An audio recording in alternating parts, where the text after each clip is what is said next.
Bueno, cambiamos de tema, nos vamos a otras latitudes de la Argentina. Ustedes saben, hace 2 días falleció el expresidente y un político de fuste, de raza, como era Carlos Saúl Menem. Un hombre que despertaba amores y odios, un hombre a los que muchos dicen, dilapidó unas cuantas cuestiones relacionadas a las riquezas del país. Otros dicen un estadista, un hombre que supo ver para dónde iba el mundo y actuó en consecuencia en nuestro país. Ya estamos en contacto para charlar sobre el tema con su sobrino, pero no es solamente su sobrino, sino que es un ex legislador, un ex diputado de la Nación, como es Adrián Menem. Adrián, Fernando Dalvit desde Bariloche te saluda. ¿Cómo estás? ¿Qué tal, Fernando? Buenas noches. ¿Cómo te va? Un gusto que nos recibas y poder charlar un poquito de tu tío, pero del gran político que muchos aducen. No, el placer es mío. Muchas gracias por la invitación. Bueno, contame un poquito, Adrián, ¿qué te pasó a vos como familia? ¿Qué pasa en las fibras más íntimas de aquellos que lo rodeaban más cerca? Como en estos últimos años, seguramente desde lo político, desde las asesorías y demás, vos habrás estado muy cerca, pero digo, ¿qué pasa en la fibra íntima del familiar? Más allá de que todos vamos por el mismo camino y que se veía venir por la deteriorada salud del expresidente, digo, ¿qué pasa cuando llega ese momento?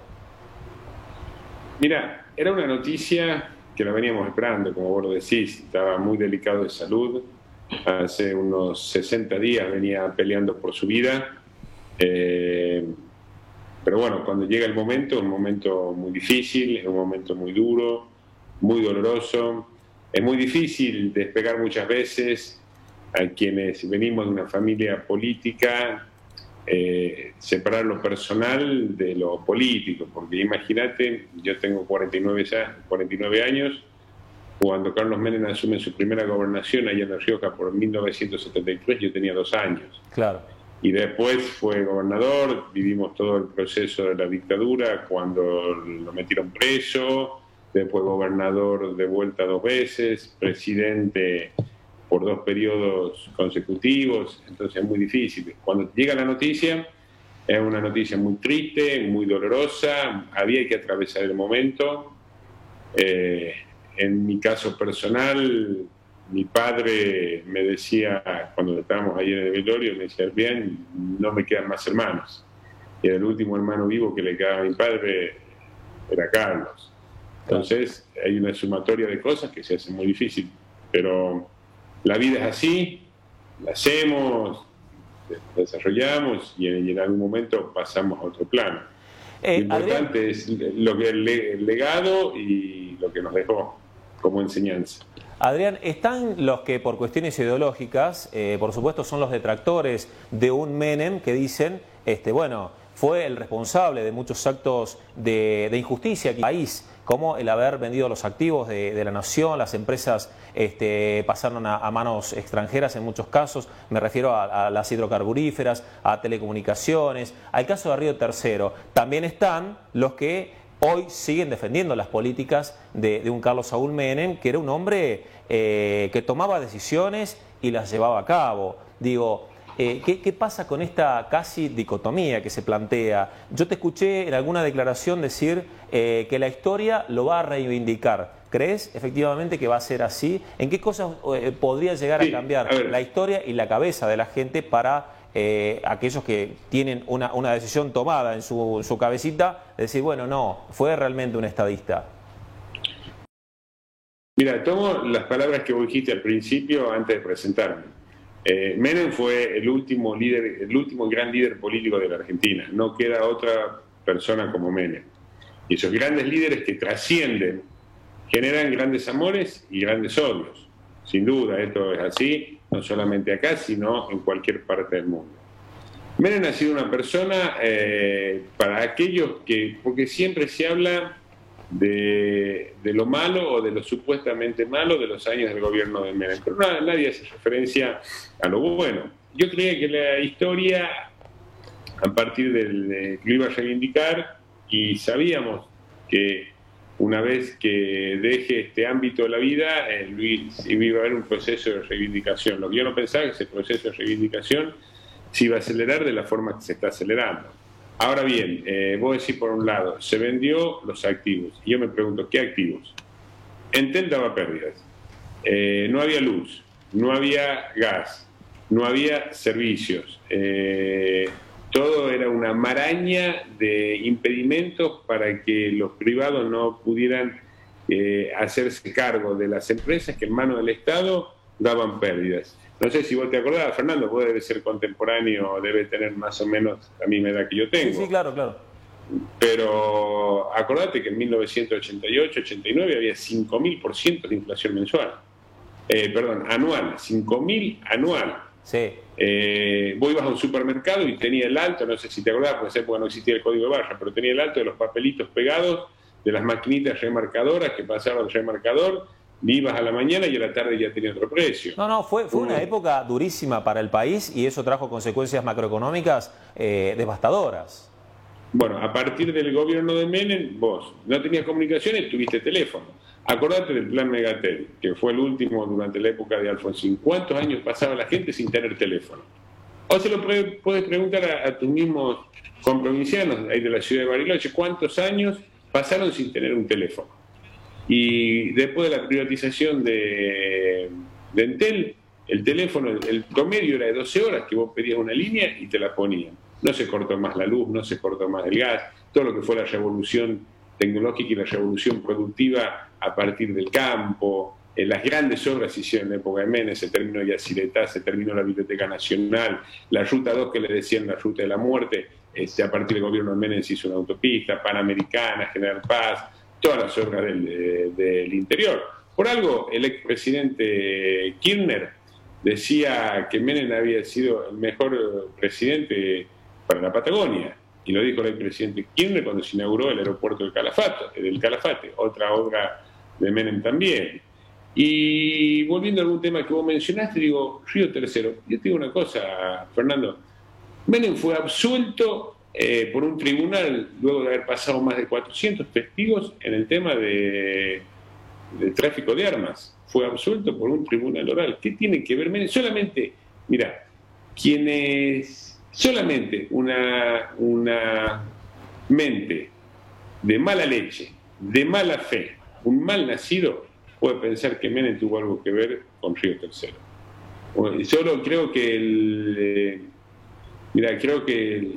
lamentablemente las desafortunadas declaraciones de este chico, el intendente de Río Tercero, que buscó ganarse un minuto de fama, sin duda fue eso, no adhiriendo al duelo nacional, fue una vergüenza, sí, Adrián, fue la verdad, Adrián, lastimoso. Sí. Más allá, Adrián, más allá, digo, de su momento de fama, como vos lo planteás, también del otro lado hay que comprender, hay familias que perdieron seres queridos, más allá de la... Sí, pero ¿qué culpa tiene, qué culpa tuvo que ver Menem?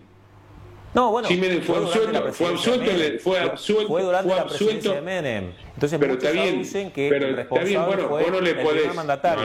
Esperá, el primer mandatario era Menem, por eso muchos aducen que la responsabilidad fue de él, tanto como la venta de armas a Ecuador, pero Fernando, Croacia. Para un poco, Fernando, sí, en el tema de armas fue absuelto. En el tema de armas, y te pido a vos, si no, que leas el fallo. Menem fue absuelto. Entonces, yo leo y estoy en tema, por eso te lo planteo. Digo, puede haber diferencias o discrepancias de opinión. Hay cosas que no podemos soslayar. Ahí están los que creen una cosa y están los que creen otra. Por eso yo digo, no sé si el intendente de Río Tercero buscó su momento de fama. Me parece que son posturas y que no son objetables. No, son posturas, no, porque te digo una cosa, Fernando, para hablar, yo respeto a quien discrepa. Yo acepto la crítica y en esto estoy totalmente de acuerdo con vos, la acepto y podemos discutir y podemos no entrar en... Y podemos discutir con mucha altura y me parece bien. Lo que yo no voy a aceptar bajo ningún punto de vista, déjame terminar. Expresarnos, Adrián, y cada uno tiene su postura y digo, yo manifiesto en cierta parte o quiero ser el reflejo de una y otra postura. De las dos posiciones, ¿sí? No, lo comparto totalmente. Claro. Cuando yo te digo que el intendente quiso ganarse un minuto de fama, porque no tiene la menor idea de lo que está hablando. No tiene la menor idea de lo que está hablando. Pero el tipo... Porque no tiene la menor idea. Pero está bien, pero no tiene, porque tiene que saber que Menem no tuvo absolutamente nada que ver, porque así lo determinó la justicia. Luego de más de 400 testigos. Y te digo más, Menem, en la elección del año 2003, para la campaña presidencial, en Río Tercero salió segundo, muy pegadito al primero. Entonces, si la gente de Río Tercero pensara en su totalidad, como piensa el intendente, no hubiera sacado un voto en la elección de 2003. Claro. Adrián, ¿Por qué salió segundo? Adrián, claro. ¿Por qué salió segundo? Entonces muy pegadito al primero en la elección esa. Claro. Te llevo a otra faceta del expresidente, de Carlos Saúl. Muchos hablan de un tipo muy, pero muy, extremadamente carismático, llamativo, más allá de cómo se vestía, bueno, lo de la moda de las patillas que marcó un hito en esa era, en los 90. Digo, ¿por qué crees, y vos lo viviste, lo habrás acompañado en viajes, en comitivas oficiales, digo, ¿qué pasaba con la gente cuando se topaba con un Carlos Menem que seducía todo el tiempo? Pero digo, no hablo de la seducción sexual, no a mujeres, digo, a mujeres y hombres indistintamente. Una cosa que atrapaba del gran político Carlos Menem. Mira, a mí me ha tocado compartir, verlo desde afuera y verlo en la intimidad. Esa es una de las cosas que le doy gracias a la vida, porque en definitiva fue la vida la que me puso en un determinado lugar. Pero Menem era así como vos lo veías públicamente, era un tipo muy carismático, en la intimidad también, era un tipo que te seducía permanentemente, tenía algo que era mágico, pero vos lo veías en las campañas políticas. Yo me acuerdo, Fernando, mira, yo estudiaba en la interna Menem Cafiero, estudiaba en Córdoba en ese momento, y en la caravana de la Esperanza, allá por junio del 88, unos días antes de la elección contra Cafiero. Y me acuerdo que en un barrio que teníamos que llegar a las 7 de la tarde, la caravana llegó a las 8 de la noche, llegó a las 5 de la mañana. La gente se amontonaba con la necesidad de tocarlo, de verlo, le acercaba a los hijos para que Menem los toque. La verdad es que yo nunca he visto en un político lo que despertaba Menem, pero en todos permanentemente. ¿Y sabe lo que te decían hasta los enemigos más acérrimos? Te decían que con Menem se podía discutir, que con Menem podías tener consenso, que con Menem podías conversar, de que era un tipo muy respetuoso de las ideas del otro. Andaba un tuit dando vueltas recién de un economista, creo que era Kachanowski, que dijo que un día lo llamaron y lo llamó Menem para tomar un café con él y le dijo, pero mire que yo soy muy crítico de usted, y Menem le contestó, ¿y qué problema hay que sea crítico? Y esto es reconocido en todos los órdenes.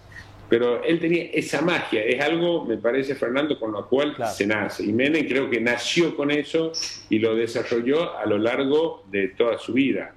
Esto creo que fue lo más importante. Adrián, creo que vos sos uno de los tipos más calificados, o uno de los más calificados para charlar sobre la vida del expresidente.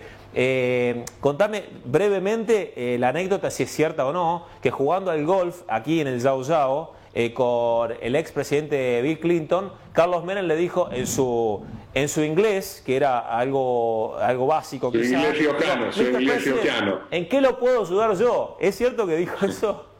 Sí, yo no estaba presente, pero conociéndolo, no tengas duda que fue así. Qué bárbaro. No tengas duda que fue así. O sea, tenía una convicción en sí mismo y en saber que lo podía hacer, y estaba convencido de lo que hacía y en esa visión que tenía. Mira, Fernando, te cuento un detalle, que esto me quedó grabado. Mi padre, Eduardo, fue el abogado de él cuando lo meten preso primero en el penal militar de La Rioja, cuando era gobernador en el 76. Después lo mandan al barco los 33 orientales, después al penal militar de Magdalena, después a Tandil, después a Mar del Plata, después a Las Lomitas. Pero en el penal militar de Magdalena tenía autorizada, no me acuerdo si eran sábados o domingos las visitas. Siempre nos pedía que le llevemos masitas que le gustaban mucho en un determinado lugar. Creo que me parece que eran masitas de Los Molinos y helados de una heladería de Savelio, que en ese momento unas pocas heladerías que tenían hielo seco de acá de Buenos Aires, que llegaba con el helado conservado hasta ahí. Bueno, llevábamos eso, todo. Y me cuenta mi viejo que cuando salía de verlo de Magdalena, un domingo de lluvia, un domingo muy lúgubre, muy feo ese domingo, le dicen, Carlos lo mira a mi viejo y le dice, Eduardo, no te preocupes. Año 1977 te estoy hablando, Fernando, ¿no? Le dice, Eduardo, no te preocupes. Acá estos no saben con quién se han metido. Han encerrado un león, yo voy a salir de acá y voy a ser presidente de la nación. Vos imaginate, y después, 12 años más tarde, se convierte en presidente de la nación, y un tiempo después perdona a aquellos que lo habían privado legítimamente de su libertad.